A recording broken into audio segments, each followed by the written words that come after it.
What part of the gameplay have you improved most since the first Evil Within? And is there anything that has been altogether changed? You have much more options this time. You know, we have obviously the sneak elements there. With bigger stages, there's more options to run away, and fighting is always that option. So it really leaves it up to you as the player to how you want to play, and you have to gauge the situation and how you're going to respond to it. But Sebastьян actually has a tool now that can kind of help him navigate this world, and that is the communicator device. What does the communicator device allow him to do? So, like you saw in the trailer, it's a communication device for him to stay in touch with Kidman, who's outside in the real world.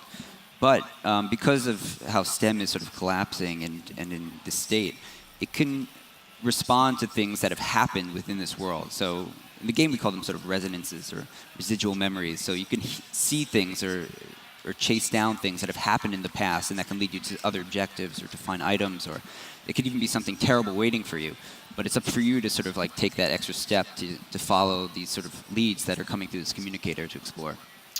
Right. And in the first game, you were sort of pushed through a particular path. And in this one, the communicator allows you to have several different pathways that you could opt to take.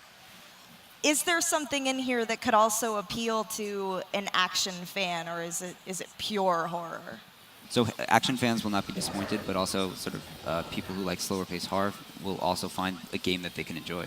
The gameplay is always about sort of overcoming that horror. We rarely put you in a situation where there's nothing that you can do about that. It's always about sort of tackling that with the supplies that you have. But this game definitely expands on the option of that free-form ability to do what you want to do in the situation. And it all depends on, again, how much you explore, how much ammunition you have, how you really think about a situation before you approach it. Will this rely almost entirely on gore, or will it be an emphasis on psychological horror and general creepiness?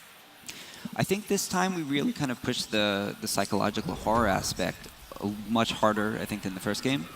Fans of gore and of the first game, there are scenes where you will not be disappointed, because it is a much more personal story for Sebastьян, so there are a lot of things tied to him and the struggles that he's going through.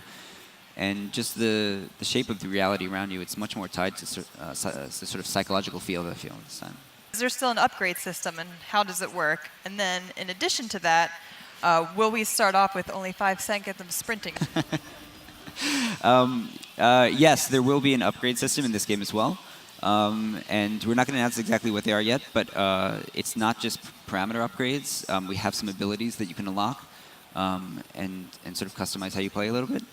And as far as 5 seconds of stamina, I think we upped it to 6. No. But it's definitely still something you need to be concerned about when you play. But you've got to have that. You have to have that stress, that additional stressor on top of everything else. It's like, I'm running out of breath. What am I doing here? Ultimately, that's what humanizes Sebastьяn and makes him a cool character that we can play. Yeah, whatever, he's pretty roughed up, though. So. Yeah, I mean...